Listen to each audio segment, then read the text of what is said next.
Tiptoe around with face of a stranger. Quiet observer, never get too close. I see the world, but it's through this window. Another side to see, I'm ready to know. Not every story's written on a sleeve. Some stories take digging deep. Eyes wide open, words unspoken. Where are you going, darling? Where have you been? Stories to tell, emotions we felt, good and the bad in the hands we've been dealt. I wanna know why, I wanna know why you're the way you are.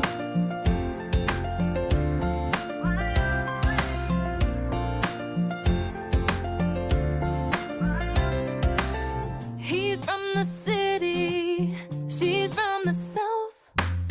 Two different chapters told miles out. Their back row living in his White House. So many stories that I need to know. Not every story's written on a sleeve. Some stories take digging deep.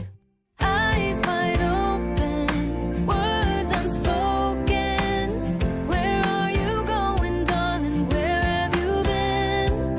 Stories to tell, emotions we felt, good and the bad in the hands we've been dealt. I wanna know why, I wanna know why you're the way you are.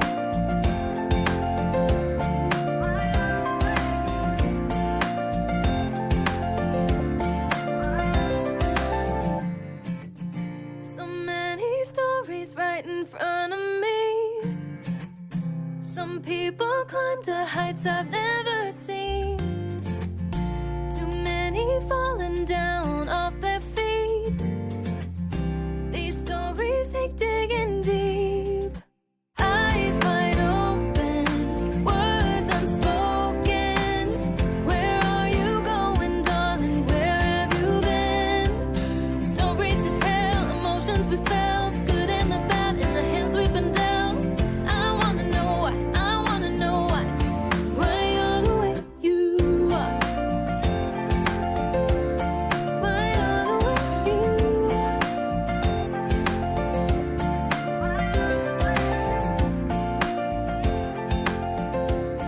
Why you're the way you are.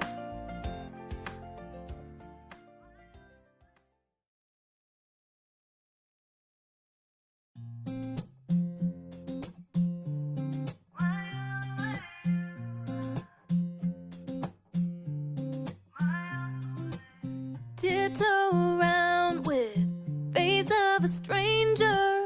Quiet observer, never get too close. I see the world, but it's through this window. Another side to see, I'm ready to know. Not every story's written on a sleeve. Some stories take digging deep.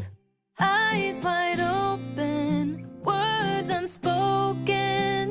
Where are you going, darling? Where have you been? Stories to tell, emotions we felt, good and the bad in the hands we've been dealt. I wanna know why, I wanna know why you're the way you are.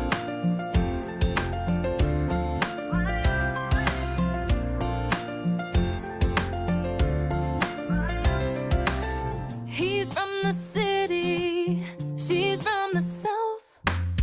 Two different chapters told miles out. Their back row living in his White House.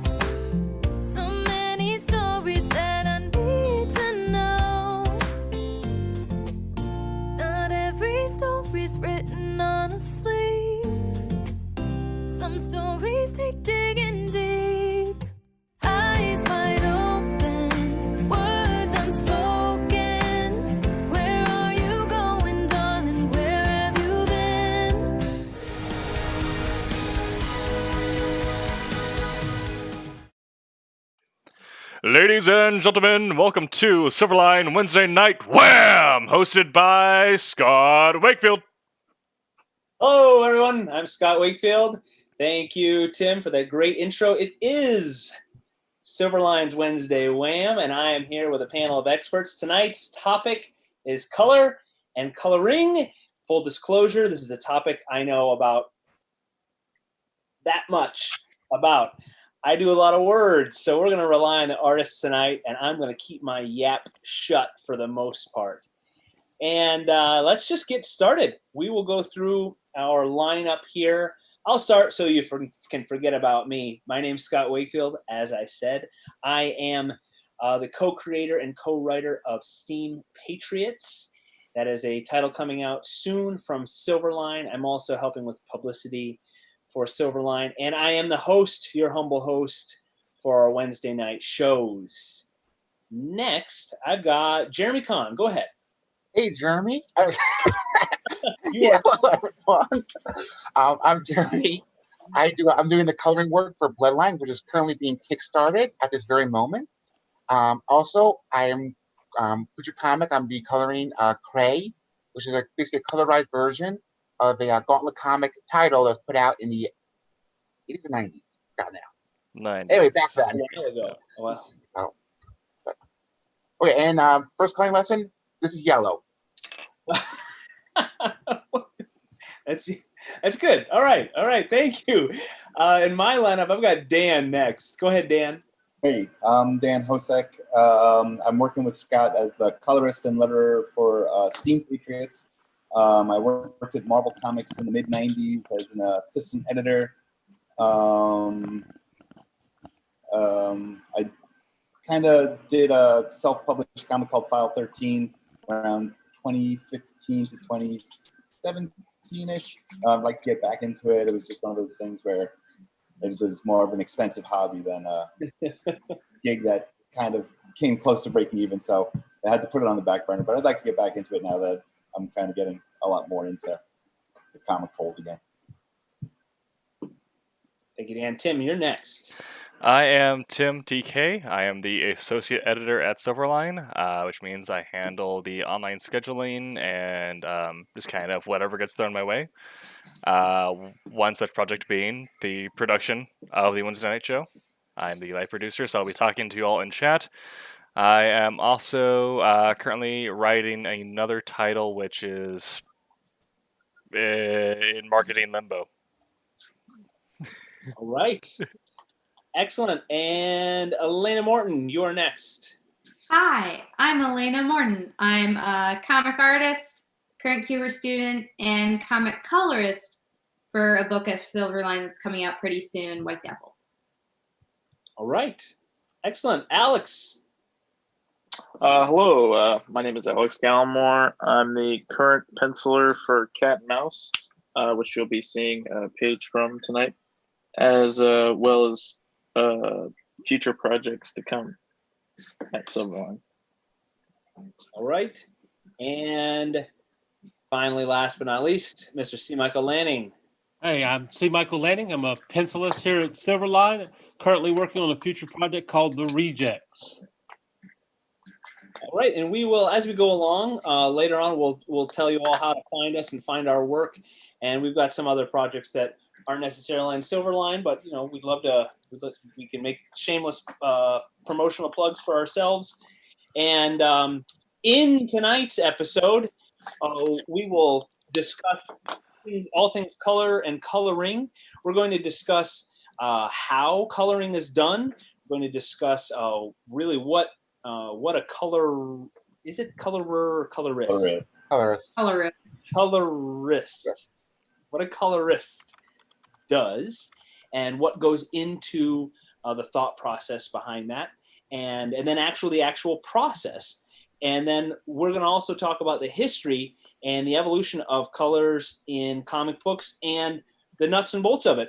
We've got I don't know how it used to be done and what changed and how things have revolutionized the industry, made things easier, made things more visually appealing. And then hopefully if we have time, we're going to then get into the psychology of colors, what colors do for visual arts. And we can talk a little about movies and so forth, what the color tones and the feeling that colors can impart for us as viewers and readers, consumers of that art form. But before we do that, I'm going to point you all to Kickstarter. We are currently running a Kickstarter campaign for 2 titles. And Silverline has been doing 2 titles at a time. We've been calling them double features. It's been working out really well. It's a great idea by Roland to feature 2 titles together, and those have been going every other month. Biggest thing we have, what Silverline does is all of our work is finished. So if you're hesitant about backing a project, any crowdfunding project, you're afraid that you might not actually get that project. Fear not.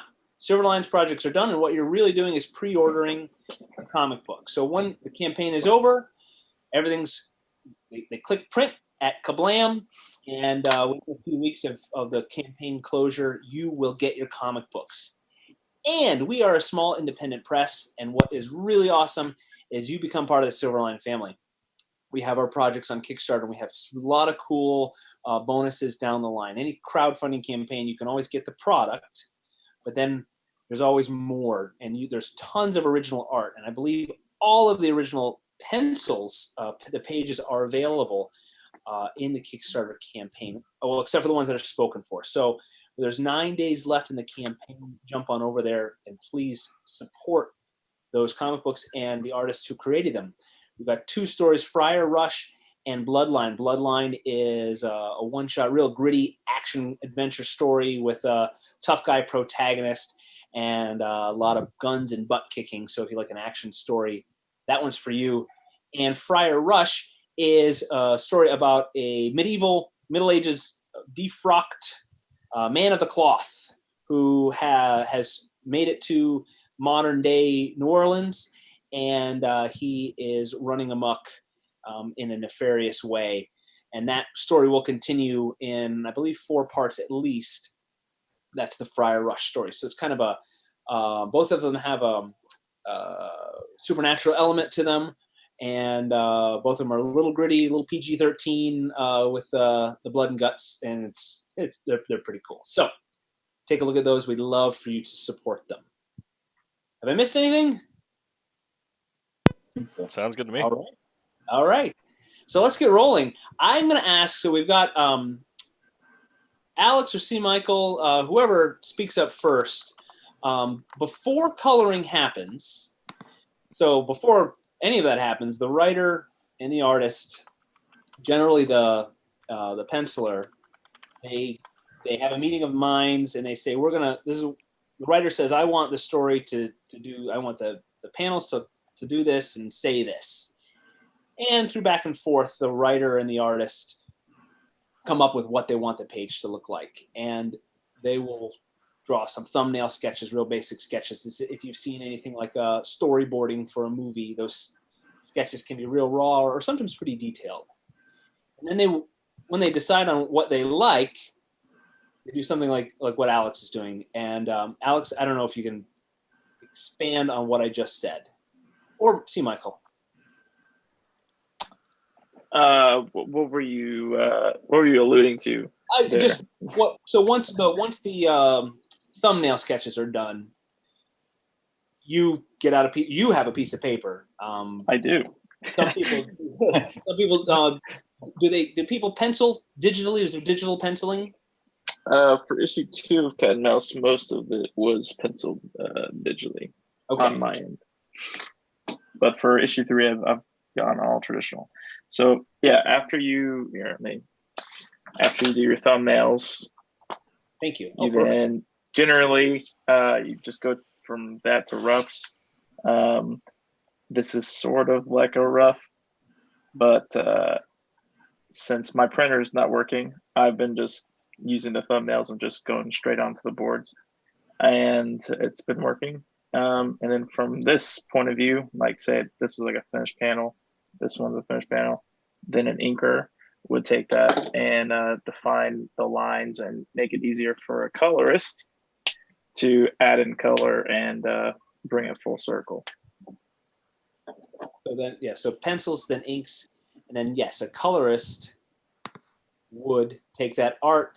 And last week we talked about one of our titles was colored by hand. Does anyone remember which title is still colored by hand? Divinity. Divinity, yes, Divinity was colored by hand. Okay, but that's, from what I understand, pretty rare. Yes, in today's age. Okay, so the colorist would get the inked files, and then somebody take over. What happens next, Dan?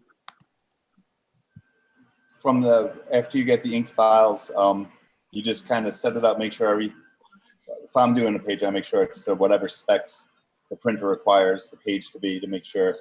I've worked with other artists in the past where things were all kind of wonky size, so you kind of had to like resize a page or move some panels around to get everything. Hopefully if someone knows what they're doing and they're super professional, then you don't have to do any of that. But sometimes as a colorist, especially for indie books, you're kind of also a production guy.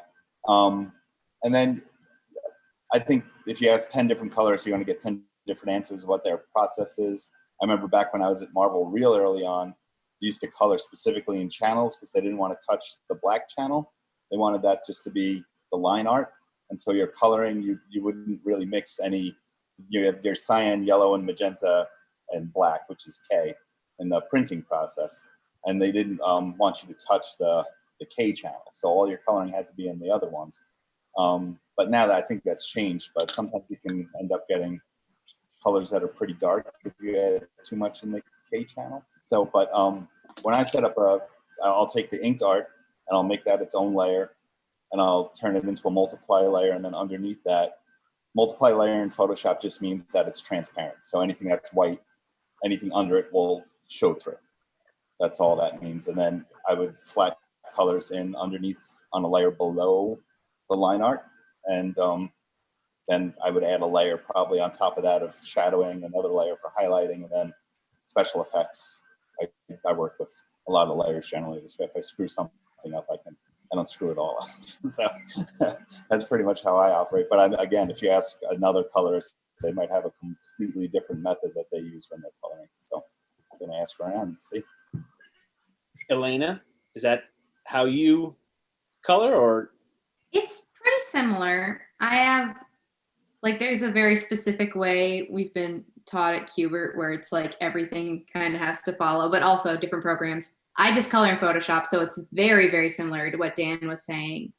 But instead of multiply here, one second, let me quickly, I'm actually coloring a page right now. So if I just kind of look over at my things, oh, one of my windows is down.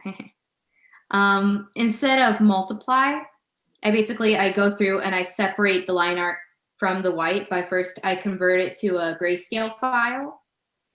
And then from there, I delete all the color layers on that. So with the CMYK, I delete all those. So it's just black line.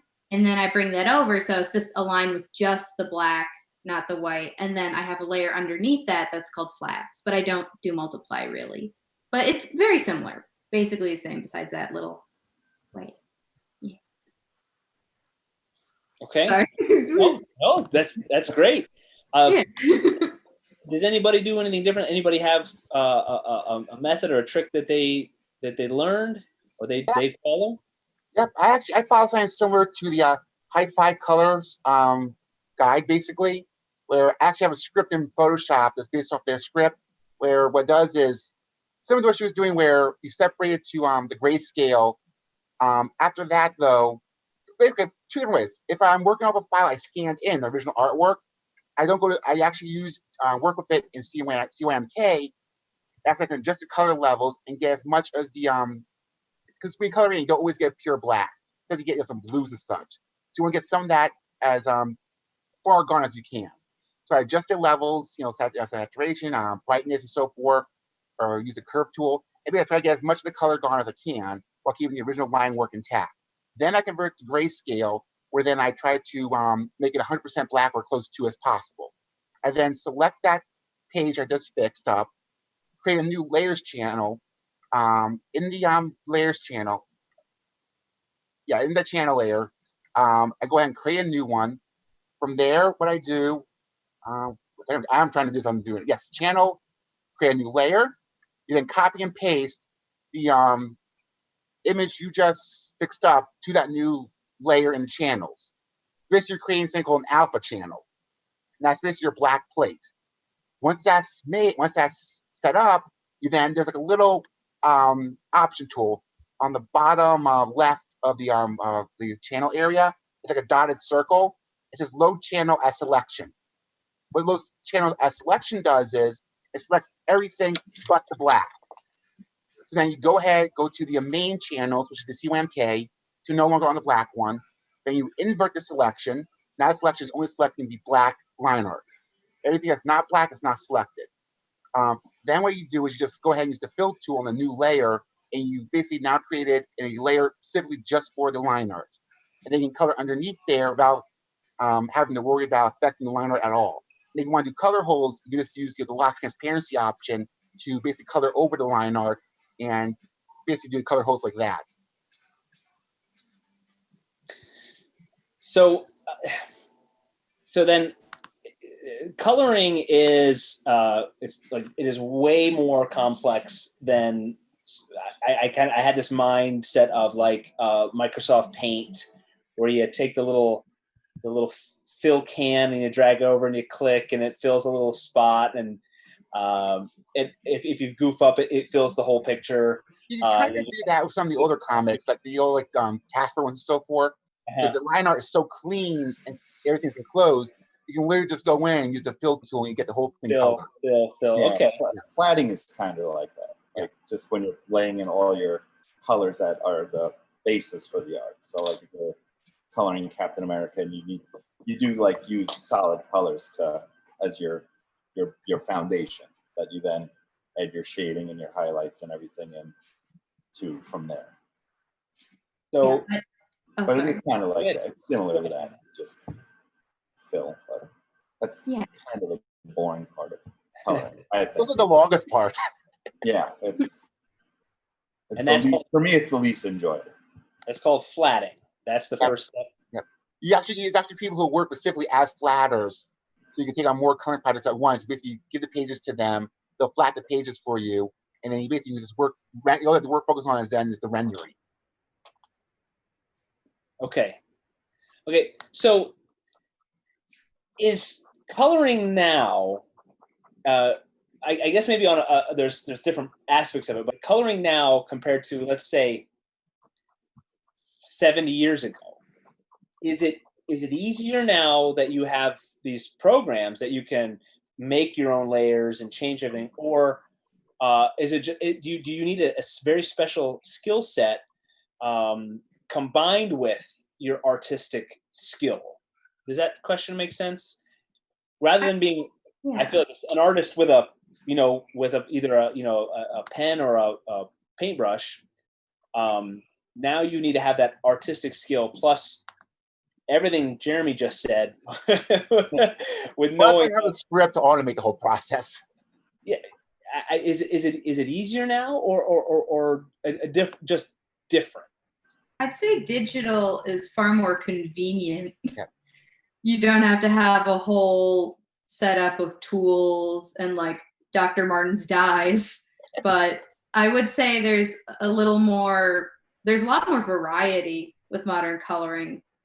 Like, there's just so much you can just take out of the blue, and so much, like, I know as an artist, I take for granted. I don't know if I could pull a Marie Severin. When she started out in comics, she was a colorist, and just the amount of work you have to do to traditionally color for print the way they were is just, it's a lot. It's a lot to process. The only thing with digital coloring now that probably makes it a little more of a pain, since you're coloring digitally, everything's in pixels, which means if you release the comic digitally, people get to zoom right in and see every little thing you've done. Oh. So that actually makes it a little more frustrating, because then you have to be even more careful in coloring to make sure you have as little mistakes as possible, because any error you have will be found. Oh, that's interesting. I never would have thought of that. It's interesting because I think in some respects, I mean, as a colorist today, you have to be more artistic. You have to have more of a knowledge of light and shadow and how it works and everything, because, you know, back in the 80s and early 90s, before the transition to computer coloring really happened, you were just you were kind of just flatting. You weren't doing that much tone work. Your job was mostly to separate planes, so you didn't want to have the same sort of tones on top of tones. Your job was to push characters back and forth, make them stand out from the background. And, you know, that was really your job as a colorist back in the 80s. You weren't complementing, I think, the pencils and inks as much as you are today. Like now, a colorist today, as much as they can enhance art and make it look much better, they can also kind of ruin art if they go and do too much. You know, they can detract from the pencil and ink work if they do too much. And that really wasn't a problem in the 80s. Yeah, I don't think you could. I think you'd have to try really hard to do a bad coloring job in the 80s. And I don't think you have to try as hard now. Like, I think you can, you know, you can screw something up by just doing too much today. Whereas back in the 80s, I don't think you could. I've seen some people oversaturate comic art to the point where it's like, that's a problem. They'll add K, they'll add black, two colors to make it darker, and then it'll just get super muddy and just really gross looking. I'm so scared of that. I tend to make mine a little too light and a little too faded looking. And then I'm like, oh no, but you cannot add K to like just flat color. Or if you want to color darker, just add more blue, add more like of those colder colors to it. So there's definitely, I think in the 90s, that was a big thing when computer coloring really got introduced. Yeah. People were just like, oh, right. Yeah. Yeah. What you really need to do is put a reference point, a color reference point on your page somewhere, and basically make that the medium, the middle ground color. Anything above that color in saturation is be the brighter point. The farther up you go from that little point, the more brighter that piece that is going to be. The lower it goes, the less saturated it's going to be. So it's good to have one little point on the page somewhere. It's interesting. In the first issue of File 13 it's interesting because what I saw on my screen is not what ended up printing. You have to be careful about that too, because I think I went a little dark, and like pages that were dark ended up being really dark when they came off the press. And I was just like, oh, it wasn't terrible, but it was just a lot darker than what I was working with on my screen. So that's something to definitely be careful about. Oh yeah, I've ruined many prints just being like, oh, I'll just tune this up a bit, and it comes out looking like I poured blood all over it. Like, what happened? Just it's such a hard line to follow of having that perfect amount of color. It's always good to have at least an adjustment layer right below the line art, so you can adjust the brightness or saturation to all the colors beneath it. So after you print it, you need to adjust it. You just go to that one layer and you can fix it just like that if you need to. Yeah, that's good advice. Yeah. And before digital, that you didn't have this option, right? I mean, what would you do if you would you just start over the whole page with colors? You'd have the black and white copy, right? Yeah, basically. Screwed up. Yeah, you would get a Xerox on like good quality paper. This is what we did at Marvel. This was part of my job as an assistant editor. It's really just a glorified trafficker of moving boxes of FedEx in the morning and then moving them to other people. But it was you would make Xerox of the inks, and then you would send them. This is before email was everywhere, so you would package them up, send them to the colorist, and then they would color. And yeah, you'd send them 2 or 3 of each page in case they screwed up, because you'd start over. Back then it wasn't like, oh, I'll just undo. Yeah, there's no controls. I just did that. They ended up not looking so good. You couldn't do that back then. Yeah, it's so interesting because everything you say, all the tools that are at your disposal, you have so much to learn. I feel like in the process, because there's so much. The programs, Adobe and whatever, I don't know what else you're using, are so powerful. There's so many things to learn. But once you have them there at your disposal, there's so much more you can do, and so much more efficient. And Dan, you're saying it wasn't that long ago, but pre-email being able to transfer huge files and so forth. Yeah, you were moving physical pieces of paper. Yeah, that was a huge part of my job, was going to the mailroom in the morning, coming back to the office with like 15 FedEx boxes, and then making sure I had 15 or 20 more to send out by the end of the day to keep everything chugging along. And now I probably don't use FedEx for anything anymore, I would imagine, at this point. Like, what do you have to mail? Everything could be done. Yeah. digitally. Yeah. So this would be a good time to transition to. So what we have at our disposal now, and so much efficiency in how you can work and just undo. And I've watched that the guys that are working. I mean, Alex can't. He's penciling by hand right now. And see, Michael, I don't know if are you doing digitally right now, or can we see your screen at all? Yeah, hold on. I've watched these guys, and I'll watch, and they're inking or whatever, and then just disappears. Everything they just did, 3 minutes of work, and then disappears, and which is pretty incredible. So yeah, I've seen his work. What else? Sorry. Go ahead. I think you don't want to rely too much on the undo though, because depending on what type of computer you have, you need a lot of RAM to get a good list. So as you're going through the thing, you'll see each step you make is listed in the history section. And if it gets too long, it starts bogging down the program. And it gets to the point where you may not even be able to do anything at all. Like, I've run into problems where I can't even save, I can't even use a selection tool. It won't even make a team at all for anything. And that's because I've added up so much memory in the RAM, a lot of it due to the history function. Okay. Oh, I never would have thought of that. Yep, and that's why I have a very expensive video editing rig. Huh. I see. Told you I'm clueless. What else? Maybe we don't have to cover the history of coloring or in art linearly. We can go back and forth. What else is at your disposal now that artists didn't have 10, 20, or before? What is available now that even a few years ago, or you can say 50 years ago, what do you have now in your toolboxes?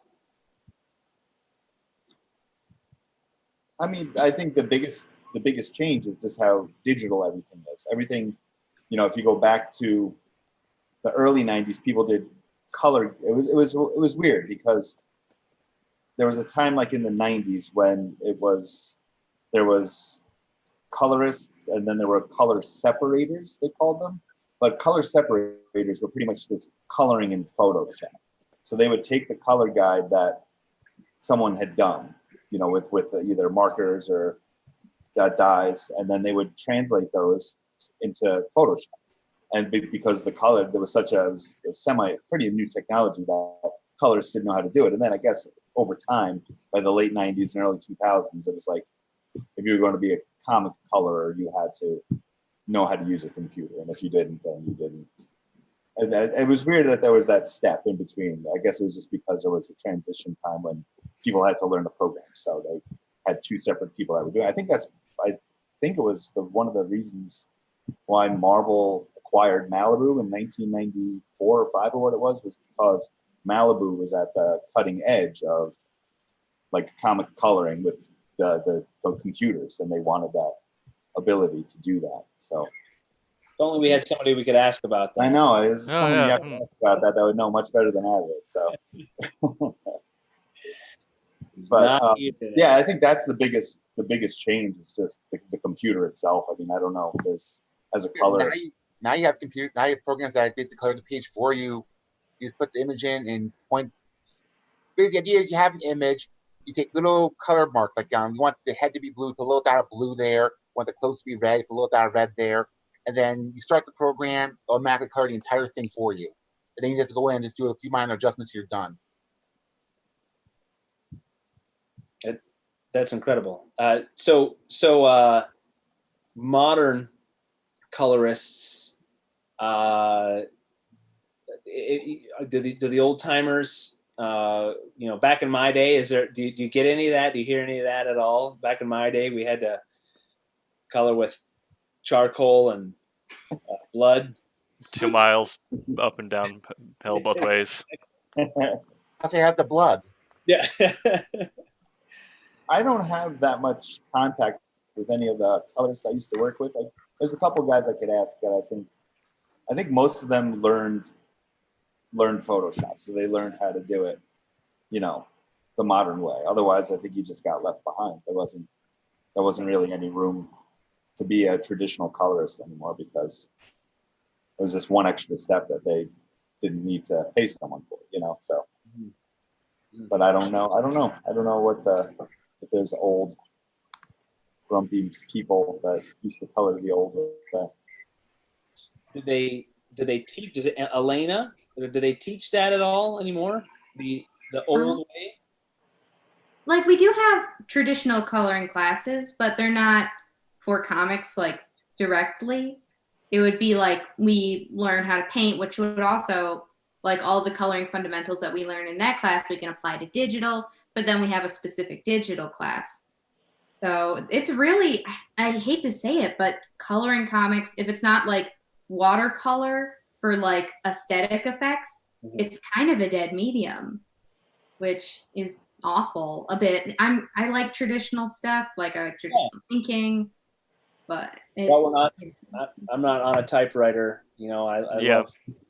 love old stuff, but yeah, you're right. I mean, being able to I'm share. surprised that someone hasn't kind of married the two together though, and like used an old.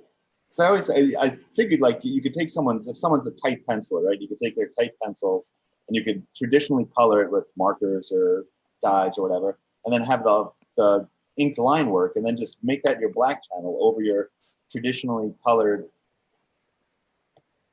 colors, and then you could clean it up if you needed to.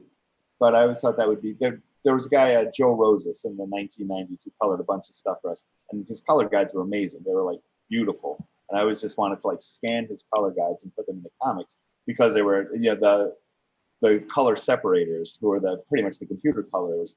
They never got it right, and then nothing ever looked as good as his color guides. And it was always like, I just want to scan his stuff and put it in the book. But even that was something where it was weird because like I think Marvel used to scan the line art higher than they would have the colored art in. It was a weird time where people just didn't like scan and keep everything at the same resolution. And I don't know. It was, but I don't know why people didn't think to just take some of those steps out of the process much earlier than they did.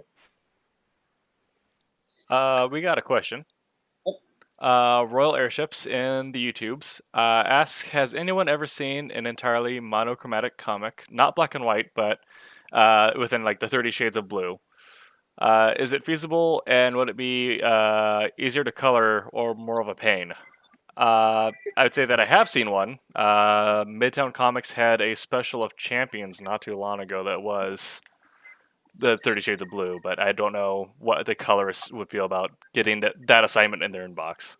Well, I can get close to answering that maybe, because when I did some work for American Mythology, I did a couple issues of their Three Stooges comics, and the point of that was to color the whole thing like an old black and white short. The whole thing had to be done in in a grayscale, basically. So basically, and due to how the grayscale works, the difference between the foreground background, normally you have the darker colors in the front and lighter colors in the back, but you're doing grayscale, that kind of doesn't work the same way. So you do have to sort of adjust your approach to the comic page when coloring in grayscale, or I assume it'd be the same for the other one as well. I got 2 books I absolutely adore that are monochromatic. You got Shoplifter by Michael Cho, and you got Parker, illustrated by Darwin Cook. And those are some of like my biggest art influences. Those are just like Parker is just one color and then black and white. And it's just such a beautiful, like very illustration heavy looking book. And so is Shoplifter. And I highly recommend those. They're both graphic novels. I think there's more than one Parker book, but they're fabulous. So I'll divert a little from our timeline discussion here to talk about what is the thought process behind sticking with monochromatic or black and white. Why would an artist pick that? Why would that decision be made? Well, the first thing I can think of is costs. It does cost down. You're not putting colors down. Yeah. I think it just conveys kind of a lot more, or not a lot, or it's definitely a choice that's more like it's an emotional drive of the piece. Like with Parker, for example, it's a noir type story, so it has almost that like Steranko-y feel of just like black and white and then one color, but it gives it this like very more heavy tone. And with that one color, they can choose the mood of the whole story versus like having to be like, oh, it's night, so now there's like this many colors, and that, but it's just one color, and it's just the amount you put in gives it the oomph. Yeah. It factor. And from an editor standpoint, collectability. If we're doing like a partnership with a dealer or something, and they want to give them something special, say you can, you're giving the colors a challenge where we'll get into it later about the psychology of colors. Is say I need you to do all that, but only in this range, and you're going to give it only to this vendor. So now the colorist is saying like, I worked really hard on this. This is a great challenge. I really improved my skill. They're blowing that on social media. The vendor gets it, and now people in that area want to be part of that experience, want to collect what is essentially a giant work exercise, but it seems like there's a lot of blood, sweat, and tears put into this one special issue, different from all the others in print.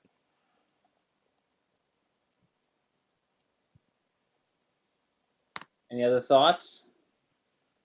I think that covered. I mean, it's really just the coloring you always want to complement. If you're just talking about like the choice of whether it's monochromatic, black and white, but like just over the overall idea of the coloring is it has to complement the art, right? So it's like if the art's very, very black and white, very high contrast, you're probably not going to go in and do a lot of modeling and everything. You're going to want your color choices to accentuate what's already there, not to overpower it or muddy it up.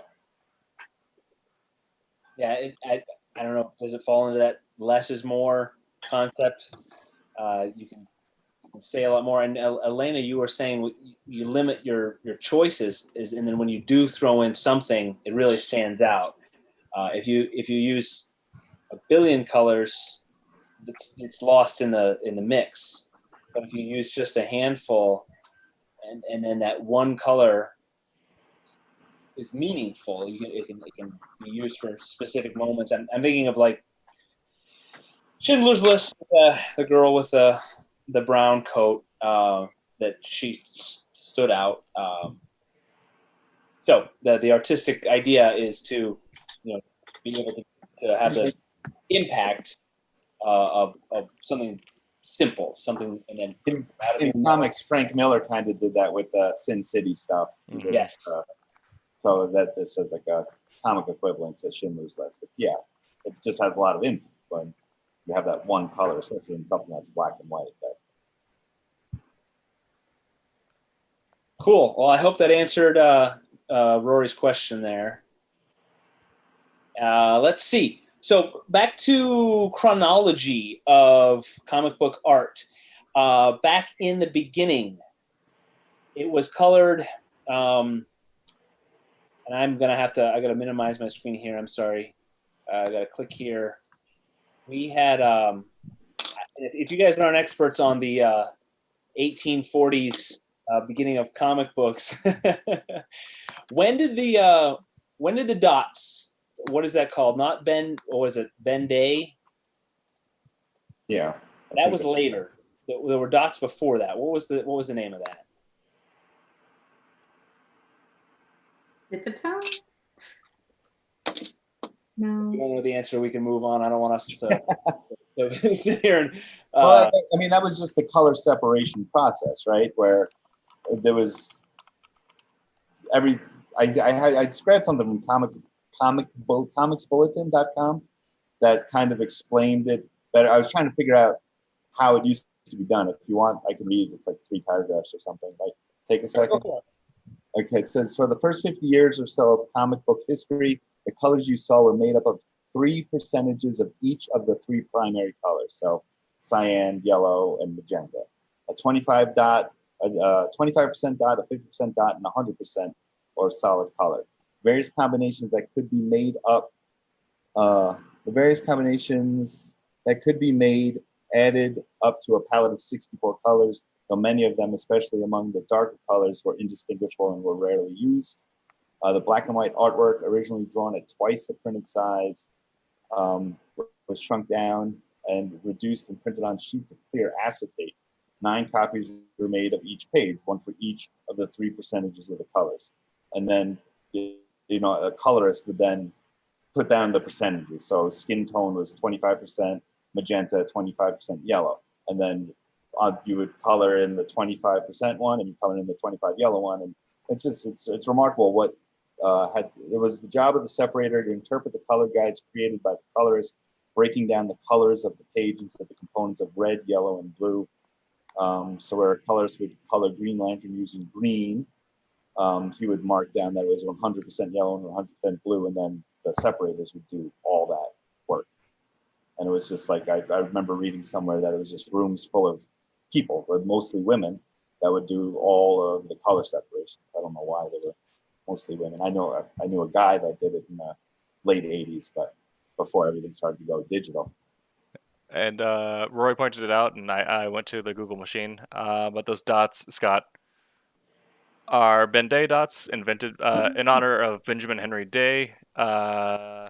He created a technique in 1879 as a way to create areas of color in prints while minimizing the amount of ink used. That's according to mindbounce.com. All right. Ben Day process are the dots that we see in the comic book, the classic comic book art or the pulp art as well. And it, Dan, you talk about the sheer volume of people involved, and I would assume as well as the levels of work that are necessary. That seems to me like another limiting factor in how much color or how much time you can spend on coloring a comic. Yeah, like back then, I don't know. Like when I worked in graphic design in the 90s, and when I first started taking graphic design courses in college, we were learning like the hand mechanicals and everything. And it just gets to a point where it's like I don't understand how anyone finished anything in a timely manner or made any money before computers did everything. It's like it's mind-boggling, like how much, like, even doing a book that has photographs in it, you would have to like contact somebody and they would send you slides, and then you would look through slides to find the photos to use in the book, and then they'd send you a print, and then you'd have to photo the print.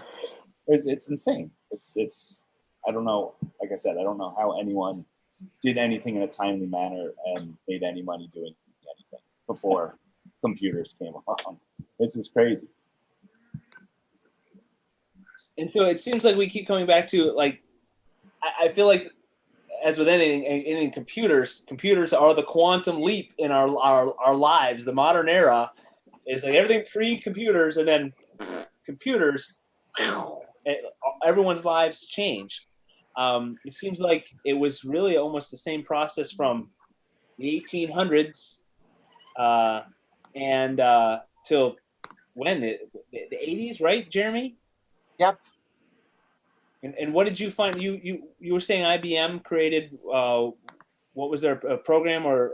Yeah, it's called Joy Paint.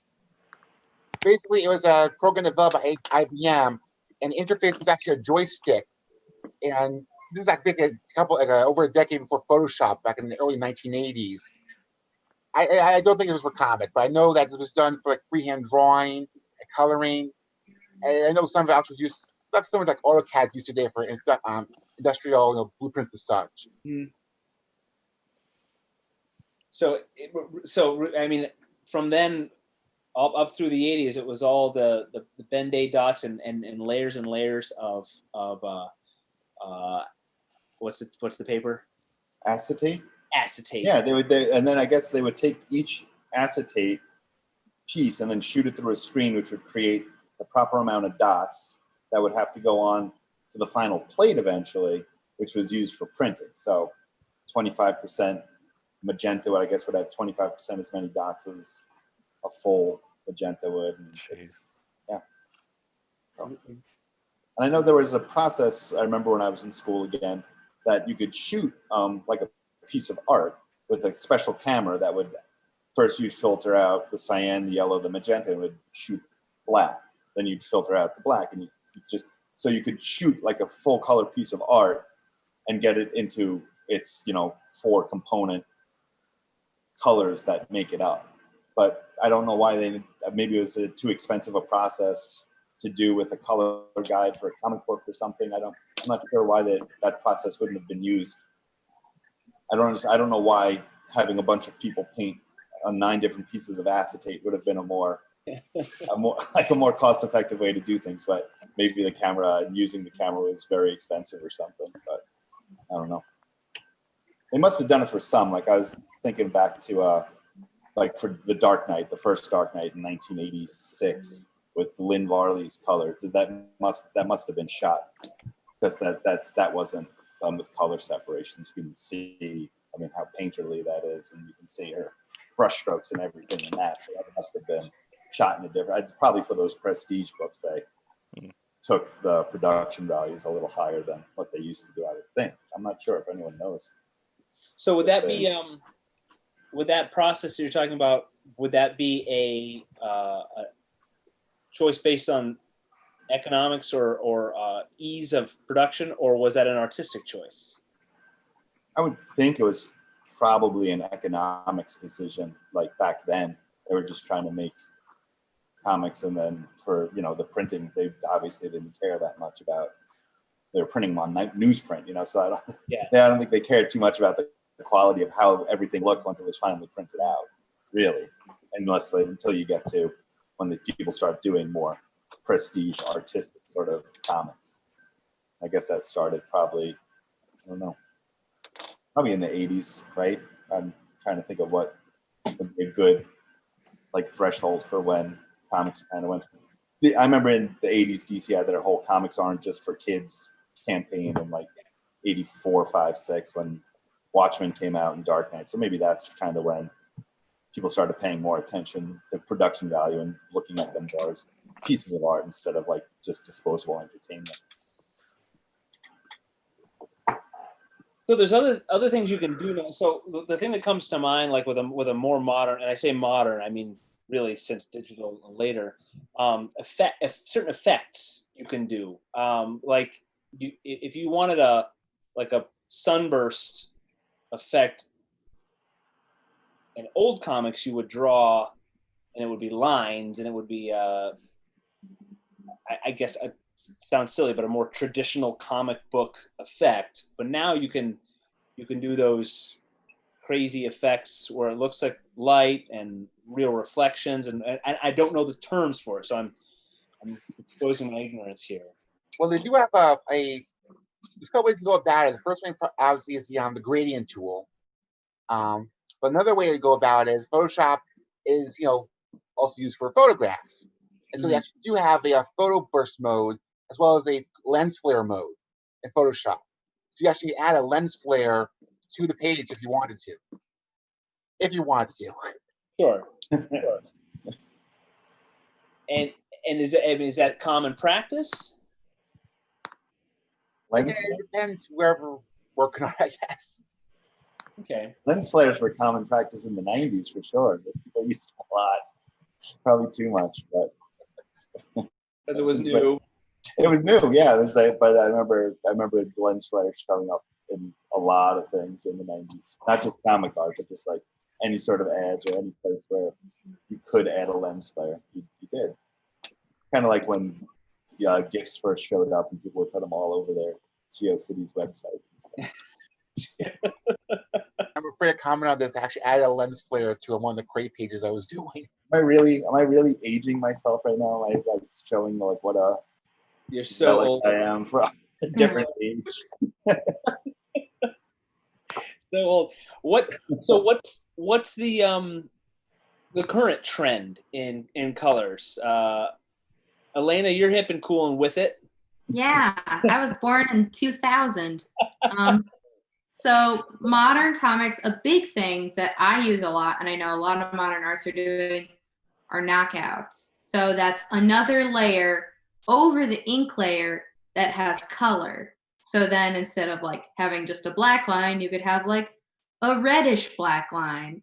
And it's basically, it gives it like almost a faded, sometimes more pastel-y look.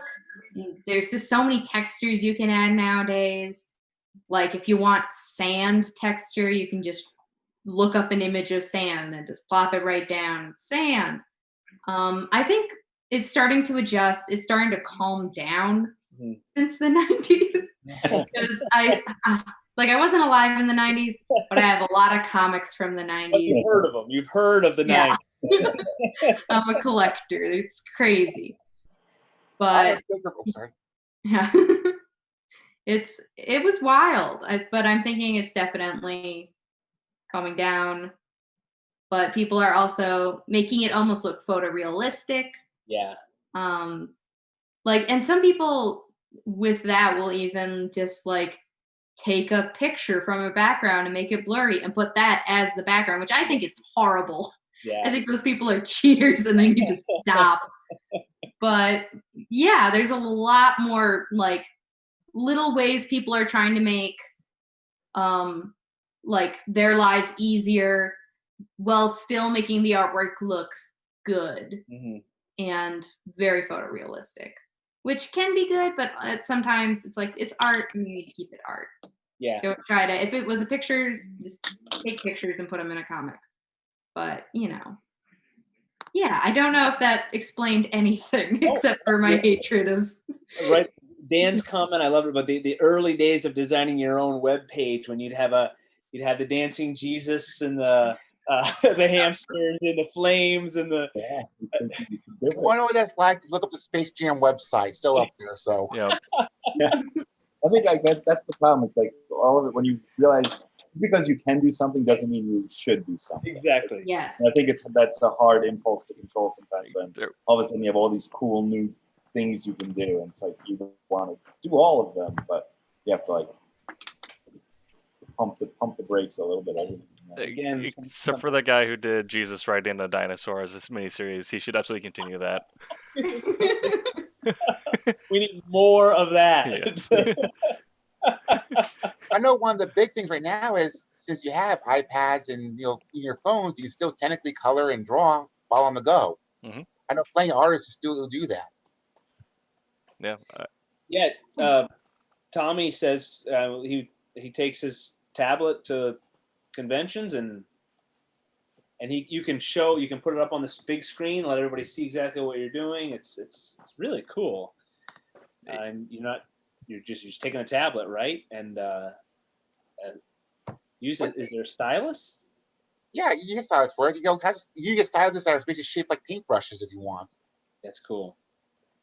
And if you want to get real fancy, buy yourself a little hologram projector and basically project the image on your computer as you're drawing it. Is that a thing? Yes, it is. It is a thing. Okay. I see. I'm learning. I had no idea. That's incredible. So yes, now we have hologram projectors, and I don't think the pre-World War II comic book artists and colorists had anything like that. So then, what has been the evolution not of the technology and the how, but the style? We've talked about what's popular now and what we could do in the 90s just because we could. Way back when, it was a matter of efficiency. If you were churning out comic book after comic book after comic book, I mean, even the writing style we have, they say the Marvel style of writing. Stan and Jack were just making comic books. Same thing was true with art, right? You could only put so much effort into the inks and the colors before you had to move on to the next. So what has changed style-wise because out of necessity or just style and art since early days of comics to today? and I'm talking like use of primary colors, use of different tones and shades and so forth. I was focusing on like web comics type stuff or print, because you have the RGB versus CMYK, and the RGB you get a wider spectrum. Go just if you're gonna either one. If you want to talk about print, go for it. Talk about digital, go for it. Well, I was thinking, I guess we'll go to web, because basically if you working on for specifically web comics or things that are going to be digital first, if you work in RGB, you have a much wider range or much wider spectrum of colors to use. And if you're doing printing, obviously you're much more limited. But with that wider range, you can get much more saturated colors, much more darker colors, and they will display. I mean, the counters have to be calibrated on each side, but you can more or less get a much, I guess, wider palette and much more expressions you can show through the colors as a result. Digitally, if it's all digital, okay. And so, print with coloring nowadays, as opposed to, going back 30, 40 years, I think it's a much more important part. Like it's a much more a part of the art than it was. I think 40 years ago it was more of an afterthought. It was just something you had to make sure Captain America's colors were right, Spider-Man's colors were right, and other people's, everything, the colors were right, and that people stood out, and that was it. That was pretty much an afterthought. But now I think it's much more of a compliment to what's going on in the art. And then in some respects, the colorist is just as maybe not just as important as the penciler, but I think it might be as important a job as the inker is. Because inkers might be, they might be out of the equation somewhere down the line.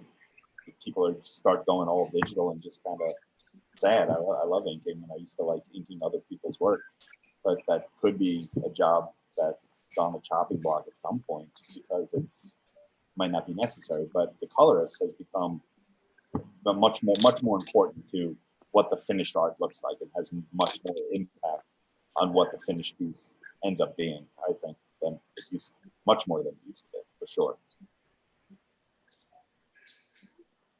So early comics, very simple. You're right. The lot of, and I keep saying primary colors. I mean, it's just a lot of simple.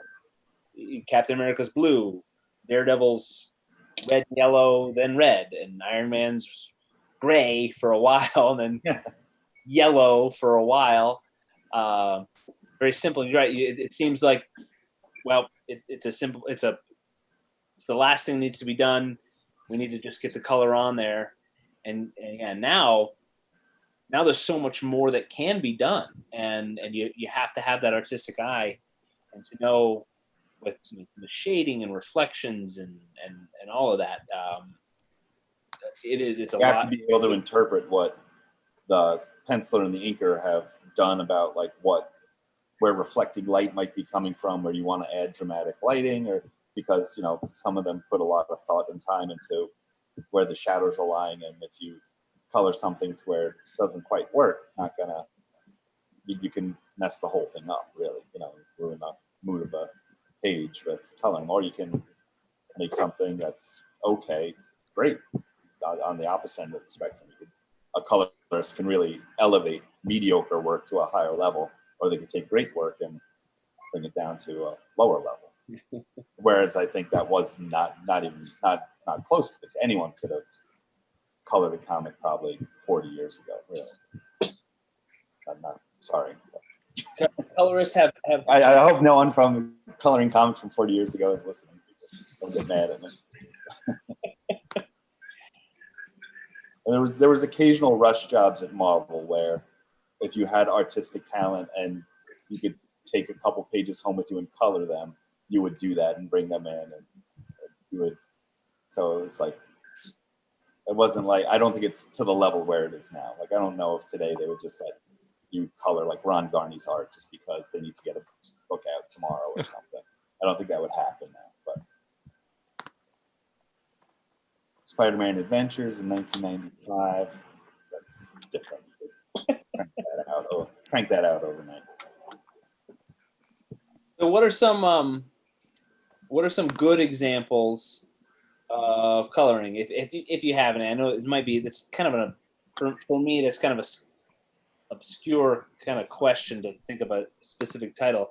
Elena, you mentioned the black and white or the monochrome titles that you really loved. And I think it's funny because those really stand out. Those are the ones that stick in your mind because they're different. And Tim, you were saying that that's a different thing. People will want that, and you make it the desirable, hard to get thing. Are there any? We don't have to talk about anything currently. Can you think of any examples of good colors that have stuck in your mind, or bad stuff that have stuck in your mind?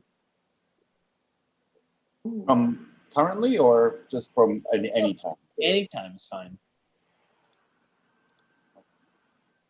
I guess a good colorist that I really like is Dave Stewart. Once again, worked with Darwin Cook. Just a lot of texture. It almost looks like he did it traditional, with the amount of like almost paper noise he put down when coloring, which I think looks great. I do it on my own work because I think if it looks too like shiny or like plasticky, it, doesn't feel like it's an actual object or anything. So I definitely like his stuff. It's not oversaturated. Can you explain what paper noise is? So noise is basically, strange to describe, like the texture you would add to an overall thing. Like even on Photoshop, there's a little window in a filter that says like add noise, and basically it separates, like if you had a layer of solid blue, you would separate that into many little different pixels. Like one would be blue, one would be like darker blue, white, and so until like from far away it looks like that color, but then you get up close and it's just a bunch of little colors making up the one big color. So it's basically texture, just a fun way of saying it. Yeah. Okay. I mean, the first, I think, coloring I'd mentioned her before, but Lynn Barley on The Dark Knight was some of the first coloring that I think I ever saw in a comic that stood out to me as being exceptional and just looked different than everything else.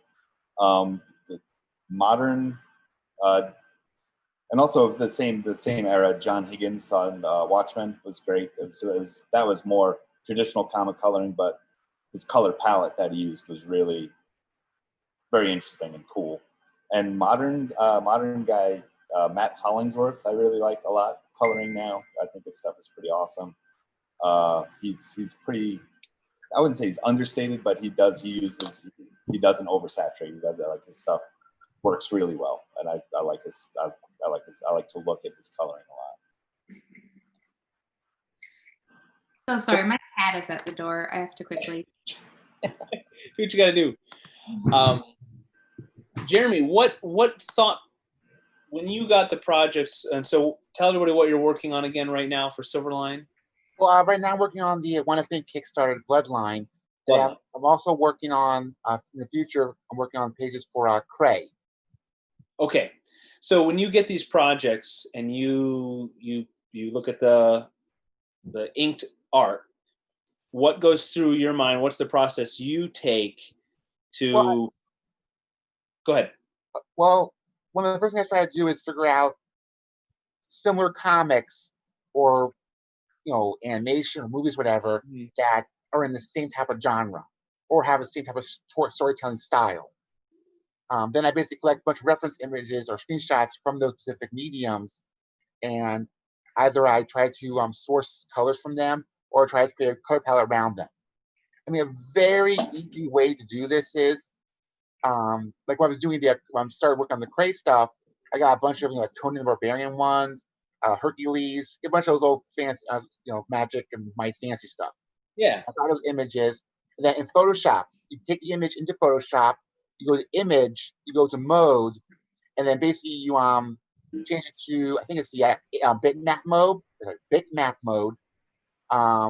Then basically once it's there, you can index the image. by indexing it, you can go ahead and create a pre-made color palette based on that specific image. So instead of having to create your own color palette, like put yellow here, black here, whatever, you basically takes every single color that's in that image and creates an entire color palette around that automatically. And then I can just import or export that and import that into the comic as I'm working. As a result, I now have the fantasy color palette based on other previous works that I can just pull from. And make adjustments here and there as I'm going. You keep like blowing my mind with what you can do with just color. It's so cool. Yeah, honestly, a lot of the stuff I learned from Ben Huizenga, his name wrong, Huizenga or something. I don't want to say his name wrong, but Ben Huizenga, I'll say. He was a colorist at Archie and DC Comics and so forth. I forgot what school he teaches at now, but he's at one of the schools in the Midwest, I think. Basically, I was able to get some private lessons with him at one point, where he told me a lot of these inside coloring tricks that he learned while doing digital coloring. Elena, I don't know if you heard my question. I asked Jeremy, so he gets a project, he gets an inked page. What are the steps you would take? What's next for you? So you get these pages. What happens next? And go ahead and tell everybody what you're currently working on to remind viewers.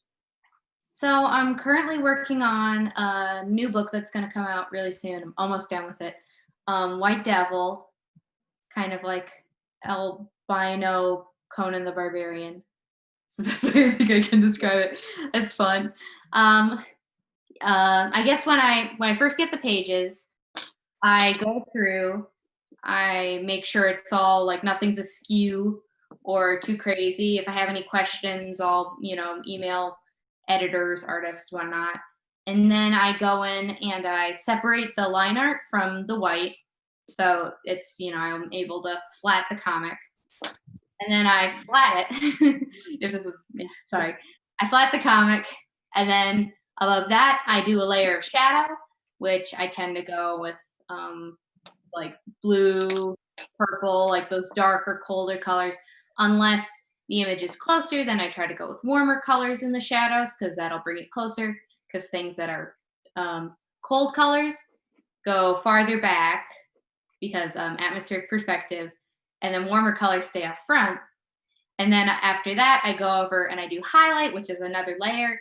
And then I usually do a layer of tone between that, which would almost make it have that paper noise, which I said earlier. And then after that, I go in with a tiny bit of KO, maybe. It really matters what the comic or project is. And then I send it over once the whole book is done. I usually don't send in page after page because that would be just like kind of a nightmare receiving like 20 separate emails with 20 separate JPEGs. Yes. So yeah, that's kind of my process. It really changes with like whatever artist I'm working with, or if I'm working on my own stuff, then it's a different, like not too different of a process. But I always use Photoshop. I don't really like Clip Studio for flatting, and yeah. Okay. And then so the artistic side of it. What? No. You answered my question. Thank you. What? Okay. For both of you, anybody who does coloring, Jeremy, Dan, Elena, what? How much thought goes into that? And I understand sometimes I don't know if you guys are so pressed for time that you gotta get it done. But do you stop and think? What's the mood you want to set? What's the feeling? What are the tones that you want to have in this story? Yeah, there was this, when the Bloodline comic I was doing, there's this one panel which was really great. It's like one of these, like, sort of like a shooting up the vampires or the hate brains explode and everything. But I didn't want to color straight on colors. I wanted to be saying a little more impactful. Now that page had a lot of spot black on it. So what I did was I basically got rid of pretty much black on the entire. I basically did a color hold in all the black, and then I basically using that I created 2 layers of color, and the 2 colors as a result created this dynamic where there's like I think it's like green on red. It's one of these things where the color stands out much more due to the difference in the I can't pronounce this now, but it's just much more impactful as a result, and it goes along with the image of the characters being shot and so forth, and you don't have to basically draw every single gory detail as a result. Yeah.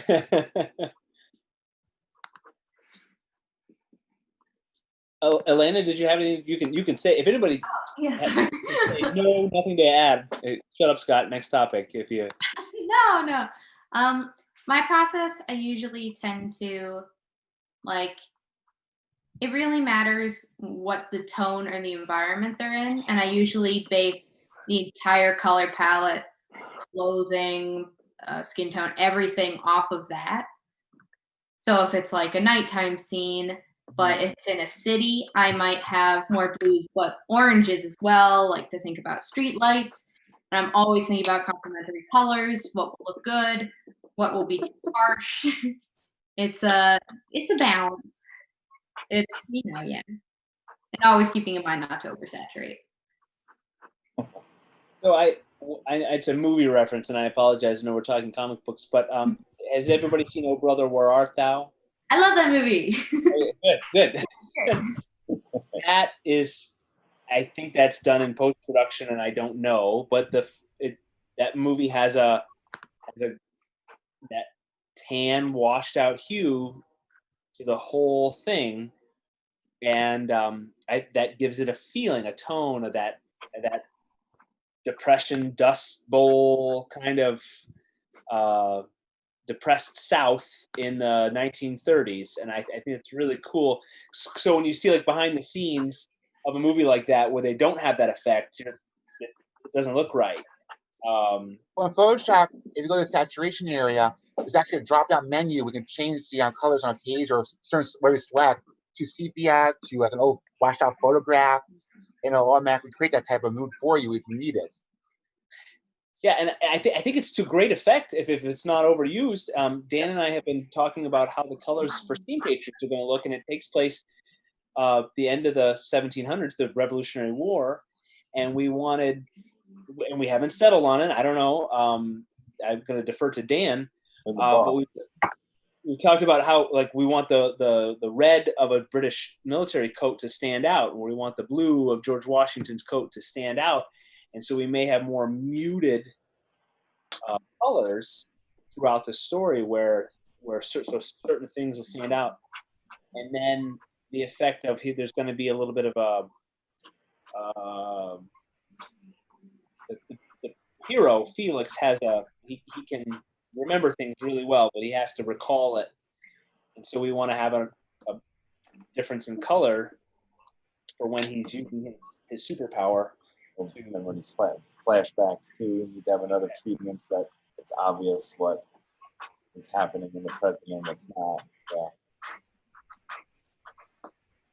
So there's a lot of different things to keep track of. There is a lot of things you can convey with color now that you couldn't do quite as easily back in the day. But like flashbacks especially, I think there's a thing where you can very easily just bring your color palette down a bit or go for a monochrome sort of feel, and you can instantly convey that this is not happening at the same time as he was in the previous panel. So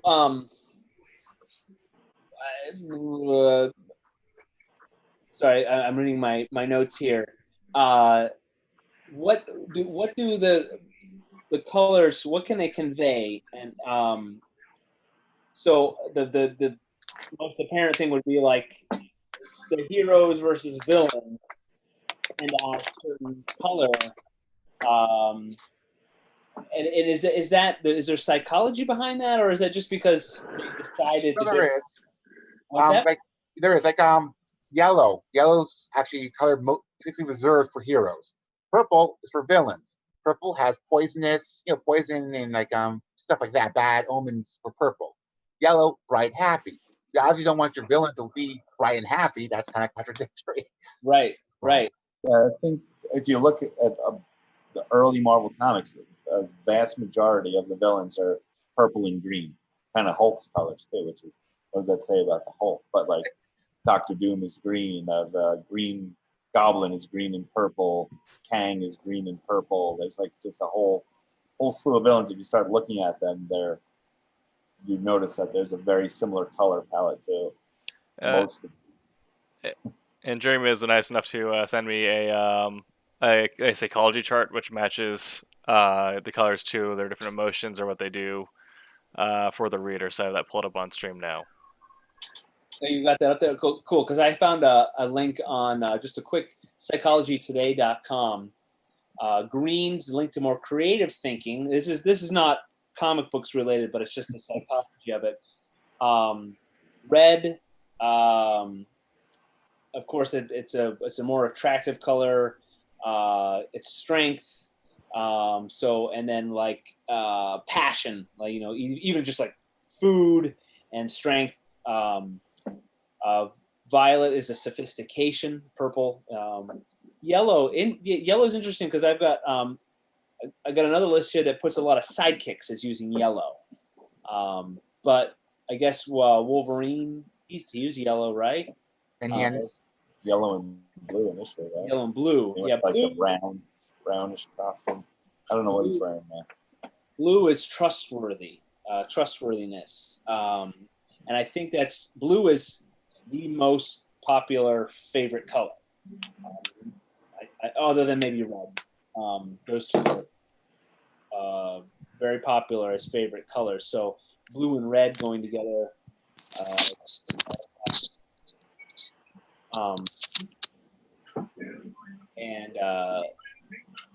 Gray.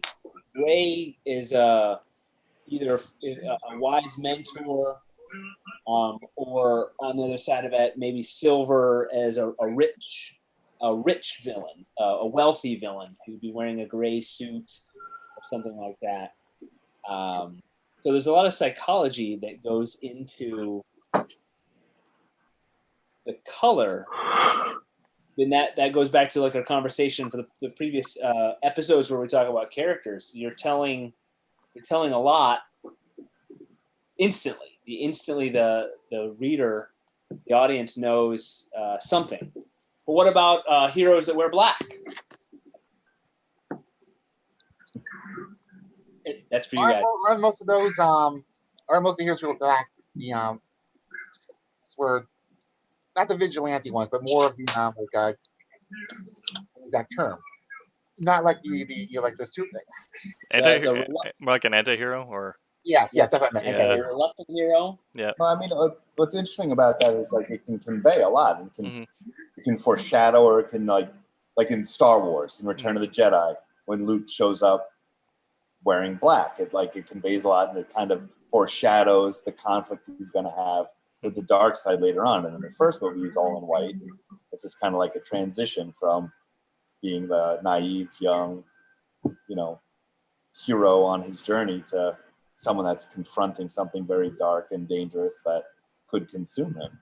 And it kind of like, I think it prepares you as a viewer for maybe he is going to go to the dark side. You don't know, but I think that's interesting that you brought that up, that, the good guy in black, but it can also be used to kind of foreshadow or, sorry, I'm repeating myself. Yeah. Something also kind of happens a lot with that is if you do have a character that either was an anti-hero or was a hero that went through a sudden change, they might be getting a black costume to show that they're now concrete in their convictions, that they are a solid object. Whereas if the character is in a arc of change, their costume might be more white to show that either they are coming from a pure place or that they are able to receive, because what you can paint on white, you can't paint on black. One of my favorite runs of X-Men was spoilers for a run 5 years ago. Xavier's dead, and Magneto's the leader of the X-Men. And he bounces between an all white garb and an all black garb when he's questioning his position as their leader, what it means to be a mutant and a human, and what his forgiveness play in his position that he's in now. And so he'll go from like seasons of conviction to seasons of doubt, and he'll go from black to white, respectively. What it also reminds me of is lot of these also are visual cues from like old shows and stuff like cowboy westerns. Yeah, the Mhm. black with the black costume. Mhm. But another interesting thing about that, coloring for a second here. In those shows, the good guys would never exit the screen to the left. They always go to the right when coming onto the screen. That's because they always have to chase after the villains. So there's certain visual cues they can use in comics that automatically identify who is the bad guy and who's the good guy. Yeah, it's very interesting because it's that psychology side of like that's something we I don't understand. Like why does red why do we have a physical even psychological reaction to a color? But they understood that. They knew that with early films and then comics, we understand it. It's there. We may not be able to explain it, but we can use it for storytelling to convey meaning and feeling. What about villains that you Tim, you mentioned Magneto wearing white, right? There are other villains that wear white. White Queen. Mhm. Gentleman Ghost. Say that again. Gentleman Ghost. What's the meaning with a villain wearing white? He's a ghost, so he's white. Solid. Okay, all right. You can't have a purple ghost, I guess. Well, yeah, I mean that's one of those things where it's ages of mythology built into dumb brain. So just it's a ghost. It's white naturally. Yeah. Yeah. What about But I'd say also to your point, Scott. Typically, white also has a lot of religious iconography with it, and so you see that a lot in art. Comes kind of from a particularly Japanese influence. So we have our own ideas of white and purity. So something like the Purifiers and X-Men, again, because I am an X-Men nerd, will wear all white because they're the religious sanctified group. And Japanese culture, white and black are kind of flipped. So something is the embodiment of the coming of the afterlife, they'll wear white because that is the absence of everything. So they're coming to remove. I learned about that in a 30 Rock episode. Because, like, Liz Lemon, she bought, like, a wedding dress, and then everyone thought she was going to a Korean funeral. It was so weird. Yep. Fun fact. 30 Rock is gold. I love that show. So well written. So I love that we have these discussions because comic books and the visual medium, there's so much more to it, so much thought that goes into it. And yes, you've got silly comics that are just the movie equivalent of a popcorn blockbuster, but there's so much that has to go into the thought behind what's the villain going to look like, what's the background going to look like, what's the hero going to look like, and what's it going to convey with the least amount of effort for the consumer, for the viewer or the reader. It's so much more intelligent when you really just take a second to think about what is going into it to make it an amazing story and have everything going on in the background too of your mind that a lot of people don't stop and think about that, which is okay, fine. If they're entertained by a story, great. But when you think about the psychology behind it, it's so interesting. I love it. And some neutral characters. I don't know, the sidekicks. Earth tones. Oranges. I don't know who's orange out there. That's a great question. It says like he'd be like crossing guard. Like, yeah. When Colossus his traditional costume was yellow and red. Kind of Yellow two of our hero characters, yeah. And then when he's paired with Cable, he switches out to black and orange. It's like a similar like relationship, but it's much more dulled down. He's not the spotlight. Then you got Aquaman. Yep. Aqualagme? You forget about Aquaman. Aquaman. Okay. And I wonder, like, what was the? I like in the Iron Man movie, Tony Stark picks his Iron Man colors because of his hot rod, right? And to be showy. But what was the thought process behind that in the comic book in the '60s? Was just because red means hero and bright, and yellow goes with it? I think a lot of it's you're picking, complementary colors that look good together. So Yeah. I don't know. I guess he went from the gray to the gold. And then I guess the next step is just to add red to that and just make him look a little more heroic instead of kind of dumpy looking. Yeah. So to make him more heroic, I guess you add red because it is. It's a bold, vibrant color. But I think some of, I wonder, I'm sure a lot of thought, I wonder how much thought was given to the colors some of the characters when obviously with Captain America you're given a lot of thought, but like when you're designing, when Ditko, I wonder if Ditko or Kirby designed Spider-Man's costume. I know that Kirby drew Amazing Fantasy 15's cover, but Ditko did all the interiors. I don't know who. Does anyone know who designed Spider-Man? The costume?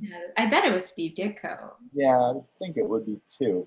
But I wonder, like, if he had colors in mind when he was, drawing the webbing, or if it was just something that, I don't know. I'd be interested to know, like, when you're designing. Because a lot of times, if you're designing a character, if you're drawing, you're not necessarily thinking a ton about colors, depending on the character. You're making a costume that looks cool. And so would they? You think they would have avoided black for him to so he wouldn't seem evil? Because blue and red for a spider, yeah, it's odd choice, right? Yeah, I don't know. Yeah. No. But it's colorful, and like everything is color. Like you said, primary colors are so prevalent in that era of comic books. Really, there's no one that's not primary colors. No matter who it is, really. Even if it would make sense for them to be like black or a dark color, they were still more colorful than like the Phantom Stranger or the Spectre.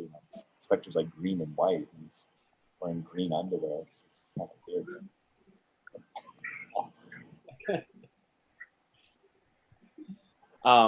And then what about colors for backgrounds and scenery from our colorists? How much thought do you put into that? Is that on par with the characters in the scene? Well, I think you have to be a little even more careful of the backgrounds, because you definitely don't want the backgrounds to overshadow the characters.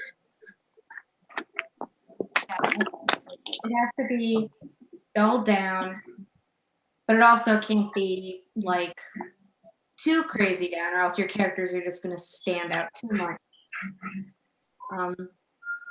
It really, it all has to matter what will be complementary to the characters' costumes, or if you're basing the costumes off the environment. Let's say they're at the beach. You can't just have the sand be straight up yellow, or else it'll look like they're walking on nacho cheese. You gotta have a good balance of every color and making sure it, conveys the direct emotion also. Because if you could do a scene at the beach where things are supposed to be unhappy or scary, like I guess movie references, Jaws, you got blood in the water. It's a bright, bright red. It's not like a dull red.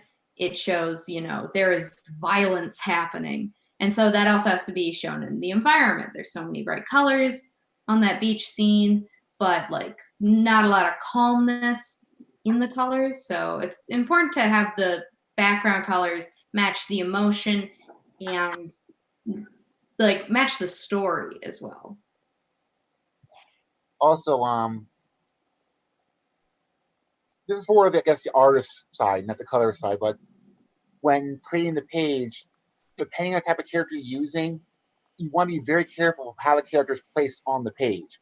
I got one anecdote I got from the Colors Dimension working the Sonic on the Archie on the Sonic comic. Sonic is blue. A lot of the scenes take place outside, meaning a lot of blue skies. Yeah. Unless he's near water, blue.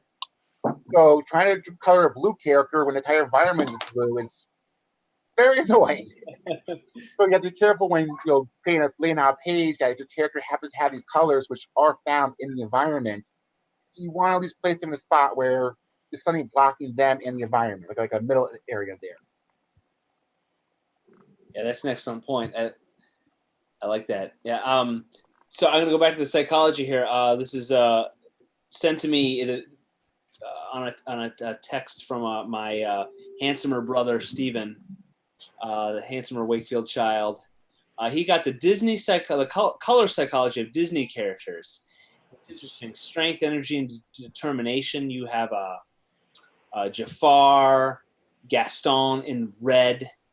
And the purple is nobility and luxury. Maleficent. Let's see. I don't know who. Oh, Governor Ratcliffe from Pocahontas in the purples. In the blue, trust, loyalty, confidence, stability. Cinderella, Elsa. Greens are safety and endurance. You got Peter Pan, Mulan. In the yellows, joy, happiness, intellect. Woody, Wally. I would put joy in there too, right? Why haven't we talked about what's the name of that movie? Inside Out. Inside Out. Thank you. Yes, the Pixar. What if emotions had emotions? This must be before. I'm not seeing any Inside Out characters. But the gray and the black, elegance, formality, depth, evil. You've got a hunchback, Claude Frollo. Is that the? Notre Dame. Yeah, Captain Gontu from Lilo and Stitch, Ursula. So it's all very interesting. Of course, it's Disney, and they put zillions of dollars into thought of how to portray their characters. So I don't know where he found it, but you could find it's called The Color Psychology of Disney Characters. Very interesting. All right, folks. I don't want to wrap us up before we have anything else to say. I don't want to cut anybody off. Any closing thoughts before I talk about our Kickstarter campaign again, and then we can chat about ourselves to make shameless plugs for ourselves. Any closing thoughts? No, I don't think so. You guys have done a great job. Once again, we've determined that comic books are the greatest art form. The most thought goes into it, the psychology, the smartest and most creative and skilled people going to put their efforts into creating comic books. It is not, as we learned tonight, like coloring a coloring book. There is so much more that goes into it, into the psychology, into the levels of color grading and the skill level that goes into making an amazing comic book about rounding out the visual art that is a comic book. So before I wrap up, do not forget to go check out our Kickstarter campaign right now. We have 9 days left. We still have some amazing rewards if you want to show your support for independent comic books. Silverline is as independent as we get. We've got great stories by amazing people, amazing writers, and pencilers and inkers and colorists who are creating amazing things that you will not find anywhere else. If you want to get that little special item that you won't find from the big guys, go back our Kickstarter campaign. Right now we've got Bloodline and Friar Rush, two supernatural stories full of action and intrigue. Kickstarter right now. So let's wrap up. We can say goodnight, and we will go through who has been on our show this evening. First of all, thank you all to our experts for keeping the show going. As I said at the beginning, I am ignorant of this part of the process, and you have learned me good. So I'll go first, so I'm the first that you forget. My name's Scott Wakefield. I've been your host. I am creating and co-creating with my buddy Rory. Rory, if you're still out there, I love you. Hugs and kisses. We're creating Steam Patriots. It is at Steam Patriots on Facebook and Instagram. I am also Scott Wakefield, Scott M. Wakefield, I believe, on LinkedIn if you want to connect with me there. And check out my projects that should be coming from Silverline in the near future. So let's go. I'll go reverso. Mr. C. Michael Lanning down there at the end of my list. Tell us who you are and where they can find you and how they can support you. C. Michael Lanning. I'm currently working on a project called Rejects with our editor, Roland Mann. The best place to find me is on Facebook at the artist C. Michael Lanning. Thank you, sir. Alex?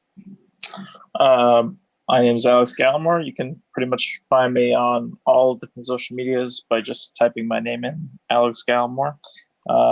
Most likely the only artist with that name. I'm currently working on Cat and Mouse issue 3, about to finish it up, and then be working on issue 4, and then another project down the line with Silverline. All right, thank you, Alex. Elena? Hi, I'm Elena. I'm on Instagram at, I should say what book I'm working on. I'm the colorist for White Devil, which is a book coming out soon by Silverline. You can find me on Instagram at Morton. You can find me on Twitter at Agent Morton. And you can find me on LinkedIn at Elena Morton. And I think that's all the social media I have. Oh, Facebook, but don't find me there. A lot of high school photos from me. Yeah. Thank you, Elena. Tim TK. I am Tim TK, the associate editor here. I do internet stuff, and we lost video real quick. Let me shut. I do all of our internet stuff. You can find me on Twitter, Instagram, and Liker at TimTKWriter, where I will probably be live tweeting San Diego Comic-Con at home this year. I am on TikTok at Tim Doesn't TikTok, where I post bad TikToks, and I'm on Twitter. What? Is there a good TikTok out there? There's some quality ones, not mine though. And I'm on Twitch here at AgroBacon, where I'll be live later tonight playing Destiny 2. Mr. Dan Hosick. Dan Hosek. Working with Scott on Steam Patriots for Silverline, coloring and lettering. I guess it's on me now to make sure I get it done on the back, so I'll start cranking on that. I worked on a comic called File 13. I think you can find that on Facebook at What Is File 13. The website isn't up right now, so I'm just working to get that back up, and hopefully I can get back on track with that too. I'd like to revisit that world. All right, and Jeremy, go ahead. Hey, I am Jeremy Kahn. I provide the colors for the Bloodline comic currently on Kickstarter, and I'm now working on Cray, coming out some point in the future. You can find me on Twitter at Jeremy M. Kahn, and also I have a YouTube channel called AP Joy Paint, and there I upload a bunch of videos of myself coloring pages and illustrations. Today I actually just uploaded me coloring page 7 of issue 4 of Cray, actually. Excellent. And that is perfectly relevant to our conversation tonight. Jeremy, that's awesome. All of you, I really, really, really appreciate your input on this topic. It is very cool, very important, integral to the creation of comic books. It's been fantastic learning from you. All of you who are watching, don't forget, go check out Kickstarter for Friar Rush and Bloodline. Support the independent comic books out there. Support the artists that you love. And everyone, remember, make mine Silverline. And good night to everybody. Have a great night. Night. Hey, everybody.